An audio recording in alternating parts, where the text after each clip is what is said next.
Imagine being abandoned by your own father, accused of a crime you didn't commit, and thrown out into the streets with nowhere to go. That's my story. That's where it all began. I remember the sound of my own sobs echoing in the empty room. I was just a little girl, no older than 5, sitting on the cold floor of our house. My knees were pulled to my chest, and my tiny hands clutched a stuffed bear my mother had given me. The bear was old, its fur matted and one of its eyes missing, but it was the only thing I had left of her. I could still hear her voice in my head, soft and soothing, telling me everything would be okay. But it wasn't okay. It hadn't been okay for a long time. The memories come in flashes, like pieces of a puzzle I can't quite put together. My mother lying in a hospital bed, her face pale and thin, her once bright eyes dimmed by pain. I remember holding her hand, feeling how cold it was, and not understanding why she couldn't come home with me. She smiled at me though, even then. She always smiled, even when she was hurting. Then there was the wedding. My father stood at the altar, his face glowing with happiness as he looked at her, my stepmother. She was beautiful, I'll admit that. Her dress sparkled under the lights, and her smile was wide and confident. But I wasn't smiling. I sat in the front row, my feet dangling off the chair, clutching that same stuffed bear. I didn't understand how he could be so happy when my mother had only been gone for a few months. I didn't understand how he could replace her so quickly. And then there was me, standing in the corner of the reception hall, watching as my father danced with his new wife. They laughed, they twirled, and they looked like the perfect couple. I felt invisible. No one noticed the little girl with tears streaming down her face, clutching a bear that no longer smelled like her mother. This is a story of betrayal, survival, and ultimate justice, a story that will leave you speechless. My early life wasn't always like this. I remember a time when I was happy, when my world was filled with warmth and love. My mother was everything to me. She had this way of making even the smallest moments feel magical. She would braid my hair in the mornings, humming softly as the sunlight streamed through the kitchen window. She would bake cookies with me on rainy afternoons, letting me lick the spoon even though she said it was bad manners. She would tuck me in at night, reading me stories until I fell asleep. But then she got sick. It started with little things. She was tired all the time. She couldn't play with me as much. She had to go to the doctor a lot. I didn't understand what was happening. I just knew that my mother, my strong, beautiful mother, was getting weaker and weaker. And then one day, she didn't come home. I remember sitting in the hospital room holding her hand. She told me she loved me, that I was her sunshine, and that I had to be strong.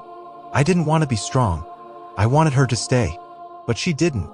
She died, and my world fell apart. At first, my father seemed just as lost as I was. He cried at the funeral, holding me close as I sobbed into his chest. But it didn't take long for things to change.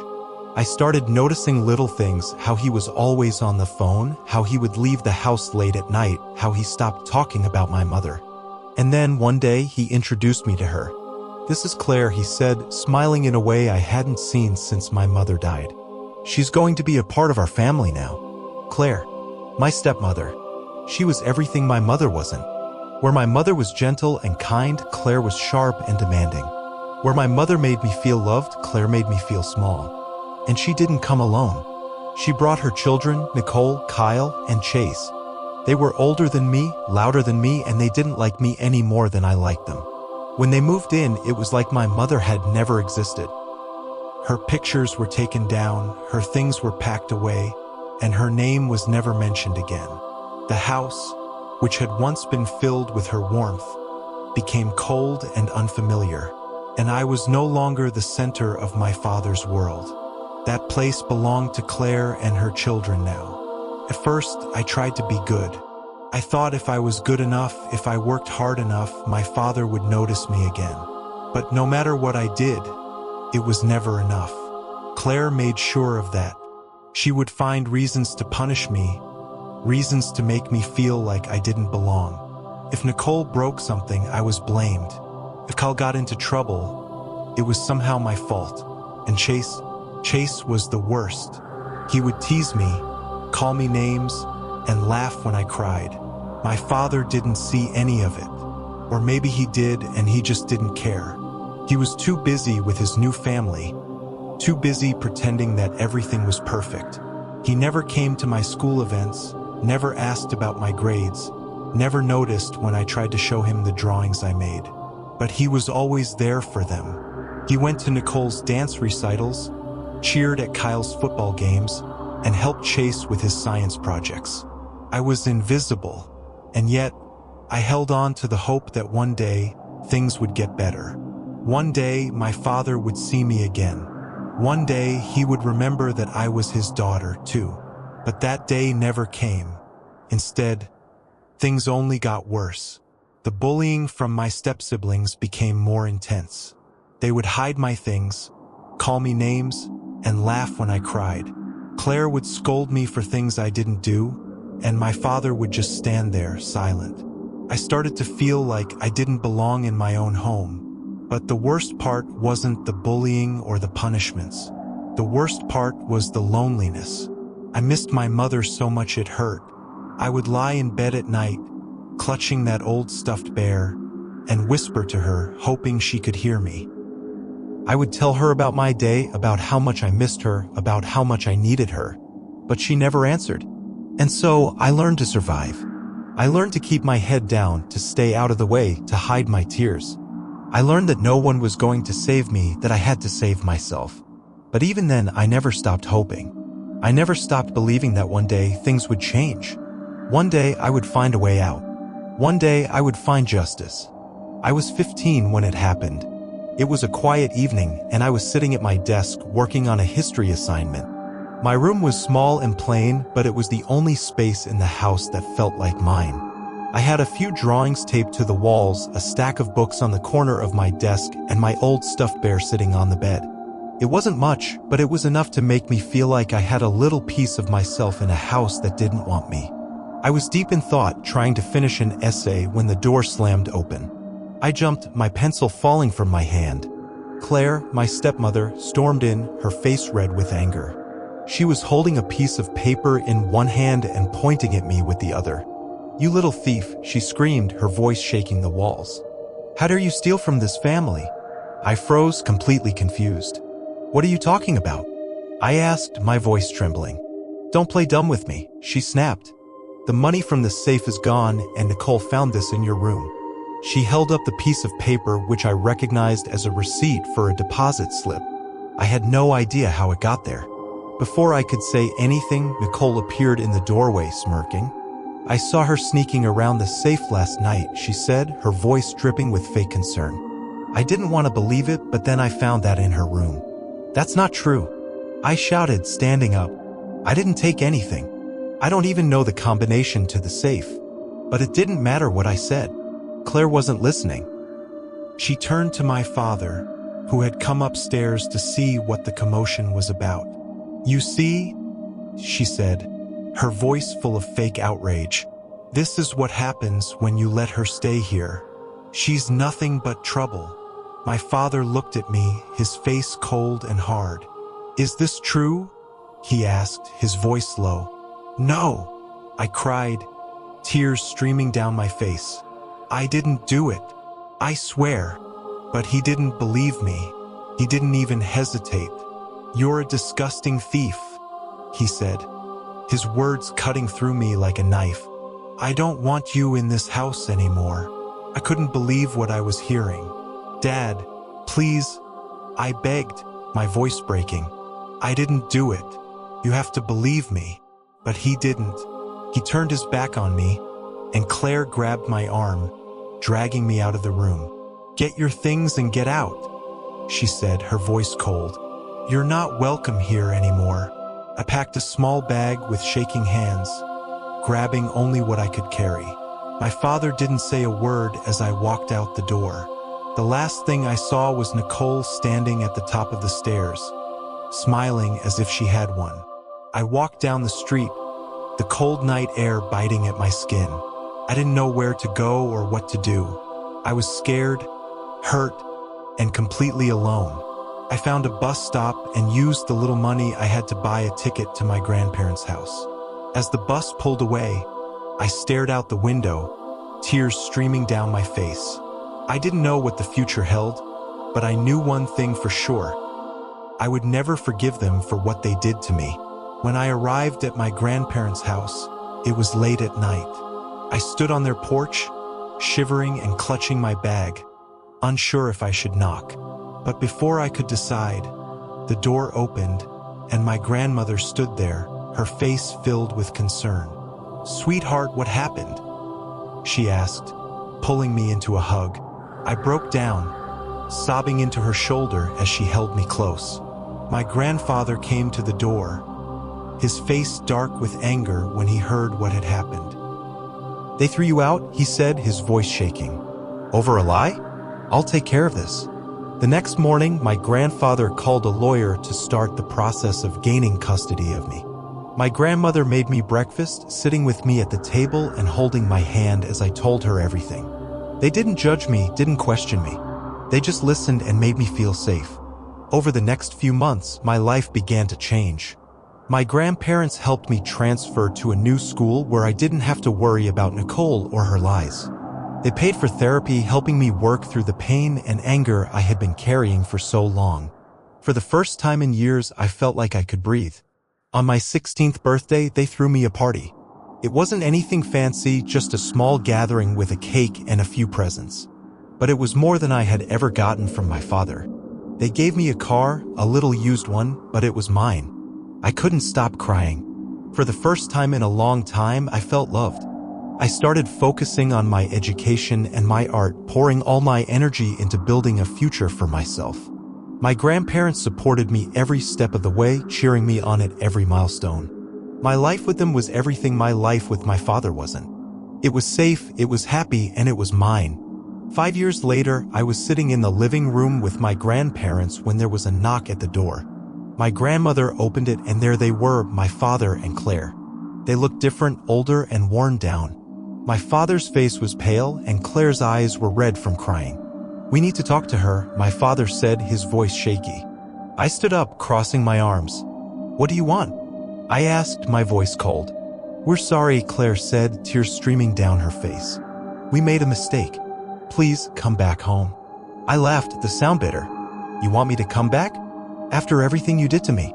My father looked at the floor, unable to meet my eyes. "Nicole confessed," he said quietly. "She admitted she framed you. There's a video of her at a party, bragging about it. It went viral. Everyone knows the truth now." I stared at him, my heart pounding. "And you believed her without question," I said, my voice shaking with anger. "You threw me out like I was nothing." "We were wrong," Claire said, her voice desperate. "Please, we need you." That's when I realized why they were really there. Nicole had stolen half the family's money and disappeared. They were broke, and they wanted me to come back and help them. But I wasn't the same scared little girl they had thrown out. I was stronger now, and I didn't need them. "You made your choice 5 years ago," I said, my voice steady. "And I made mine. I'm not coming back." I closed the door in their faces, feeling a weight lift off my shoulders. For the first time in my life, I felt free. I had found my family, my real family, and I didn't need anything else. It started with small things. At first, I thought I was imagining it. I'd be walking to class or heading to the grocery store, and I'd feel like someone was watching me. I'd glance over my shoulder, but no one was there. I told myself it was just my mind playing tricks on me. After everything I'd been through, it wasn't surprising that I was a little paranoid. But then I saw him. I was leaving my college library late one evening, my bag slung over my shoulder, when I spotted a familiar figure standing across the street. My father. He was leaning against a lamppost, his hands in his pockets, watching me. My heart stopped. I froze, unsure of what to do. He didn't say anything, didn't try to approach me. He just stood there, staring. I turned and walked away as quickly as I could, my hands shaking. It didn't stop there. A few days later, I saw him again, this time at the grocery store near my grandparents' house. He wasn't shopping. He was just standing by the entrance, watching me as I loaded my groceries into the car. I felt sick to my stomach. I didn't know what he wanted, but I knew it wasn't good. I told my grandparents, and they were furious. My grandfather wanted to confront him, but I begged him not to. He's not worth it, I said, trying to sound braver than I felt. I'll handle it. But handling it wasn't as easy as I thought. The stalking continued. He started showing up more often, always keeping his distance, but making sure I knew he was there. It was like he was trying to remind me that he hadn't forgotten about me, that he still had some kind of hold over me. Then came Blair. She was a classmate of mine, someone I thought I could trust. We weren't close, but we'd worked on a few group projects together, and she seemed nice enough. One day, she approached me after class, smiling like nothing was wrong. "Hey," she said, "I ran into your dad the other day. He's been looking for you." My stomach dropped. "What do you mean?" I asked, my voice sharp. "He told me everything," she said, her smile faltering. "He said he just wants to make things right, to bring the family back together." I thought I was helping. Helping? I repeated, my voice rising. "You gave him my location?" She looked confused, like she didn't understand why I was upset. "He's your dad," she said. "I thought you want to see him." I couldn't believe what I was hearing. "You had no right," I said, my hands shaking. "You don't know what he's done to me." I reported Blair to our instructor, who took the matter seriously. After an investigation, Blair was expelled for violating my privacy. I didn't feel sorry for her. She had put me in danger, and I couldn't forgive her for that. I decided I couldn't take any more chances. I filed a restraining order against my father and stepmother with the help of my grandparents and a lawyer. It wasn't easy. I had to relive everything they had done to me, recounting every painful detail. But I knew it was the only way to protect myself. I also started taking self-defense lessons. My grandfather insisted on paying for them, saying it was the least he could do. The lessons were hard, but they made me feel stronger, more in control. I learned how to protect myself, how to fight back if I ever needed to. I refused to let my father scare me anymore. I thought the restraining order would be the end of it, but I was wrong. One day, I got a message from an old classmate, someone I hadn't spoken to in years. She told me she had heard something about my father and stepmother, something I needed to know. "They're in trouble," she said. "Big trouble. They owe a lot of money to some dangerous people. And I don't know how to say this, but they were planning to use you to pay off their debt." I felt like the ground had been ripped out from under me. "What do you mean?" I asked, my voice shaking. "They were going to trade you," she said, her voice low. "I don't know all the details, but they were desperate. They thought if they handed you over, it would clear their debt." I hung up the phone, my hands trembling. I couldn't believe what I was hearing. My own father, the man who was supposed to protect me, had planned to sell me to save himself. I felt sick, like I couldn't breathe. When I told my grandparents, my grandfather's face turned red with anger. "I should have done more," he said, his voice breaking. "I should have protected you from the start." "It's not your fault," I said, trying to hold back tears. "You saved me. You gave me a home when no one else would." My grandmother wasn't as calm.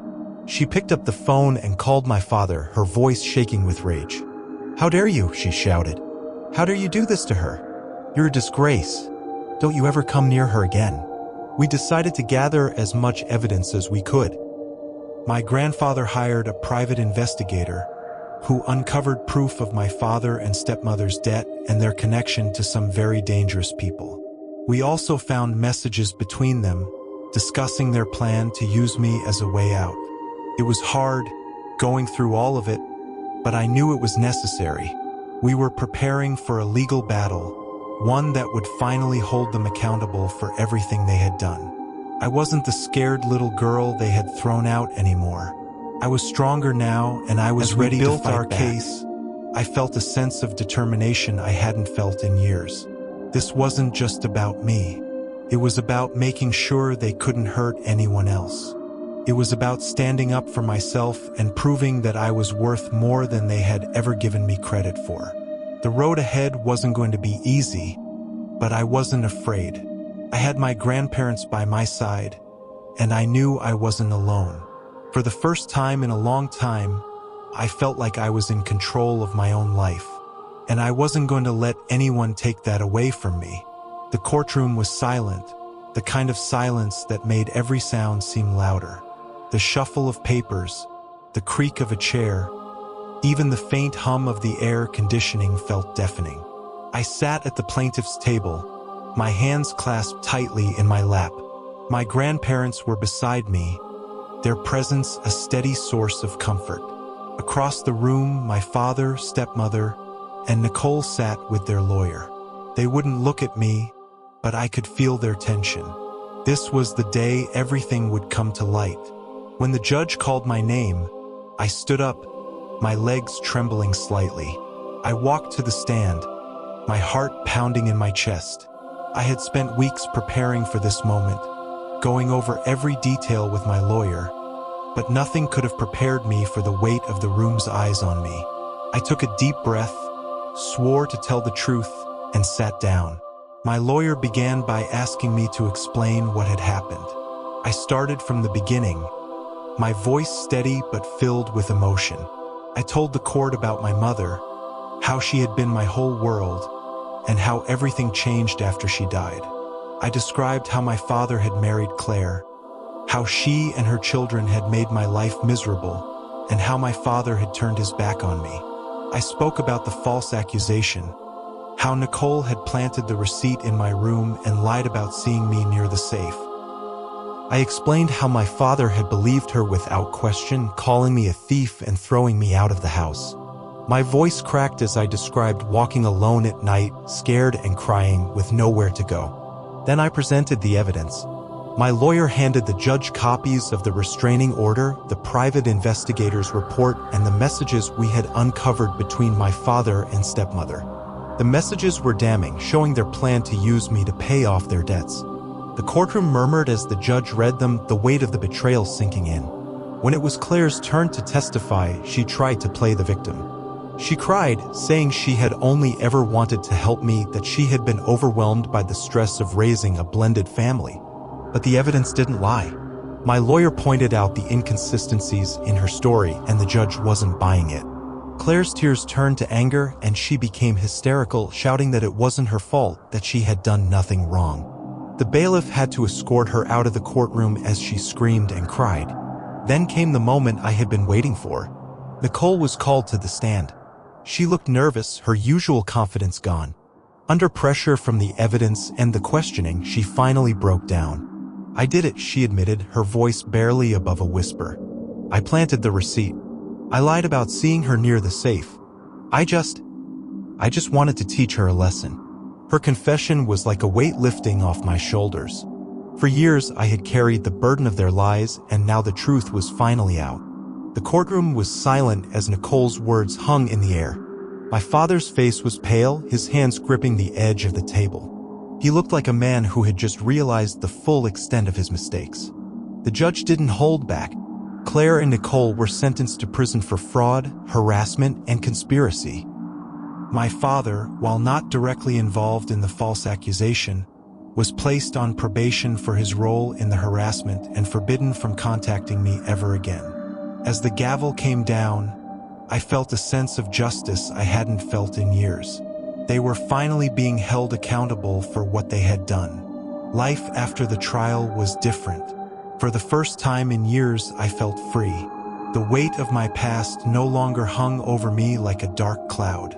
I continued therapy, working through the pain and anger that had built up over the years. My therapist encouraged me to focus on my art, and I threw myself into it. Painting became my escape, my way of expressing everything I couldn't put into words. My grandparents were my rock through it all. They celebrated every milestone with me, no matter how small. When I graduated from college, they were the loudest ones cheering in the audience. They even rewrote their wills, ensuring that my father and his family would receive nothing. "You're our family," my grandmother said, hugging me tightly. "You're the only one who matters." As for my father and his family, their lives fell apart. With Claire and Nicole in prison, my father was left to face the consequences of his actions. He lost his job, his house, and everything he had built with Claire. I heard through mutual acquaintances that he was living in a shelter, struggling to make ends meet. I didn't feel sorry for him. He had made his choices, and now he was paying the price. Kyle and Chase, my stepbrothers, didn't fare much better. They had always been troublemakers, and without Claire to protect them, They quickly found themselves on the wrong side of the law. Both were arrested for unrelated crimes, and I didn't hear much about them after that. But I didn't dwell on their downfall. I had my own life to focus on, a life filled with hope and possibility. I started selling my paintings, building a name for myself in the art world. I made new friends, people who supported and cared for me. I even started dating, something I never thought I'd have the courage to do. One evening, as I sat on the porch with my grandparents, watching the sunset, I reflected on everything I had been through. I never thought I'd get here, I said, my voice soft. I never thought I'd feel this free. My grandfather smiled, his hand resting on mine. You're stronger than you think, he said. You've been through so much and you've come out the other side. We're so proud of you. I smiled, tears filling my eyes. For the first time in a long time, they were tears of happiness. Sometimes, the people who are supposed to love us the most are the ones who hurt us the deepest. But pain doesn't have to define us. With strength, support, and determination, we can rise above it. We can find our own happiness, our own freedom. If you've ever faced betrayal or hardship, know that you're not alone. Share your story in the comments below. Let's create a space where we can support and uplift each other. And don't forget to like, subscribe, and hit the notification bell for more incredible stories of resilience and justice. Together, we can inspire hope and remind the world that no matter how dark things may seem, there's always a way forward.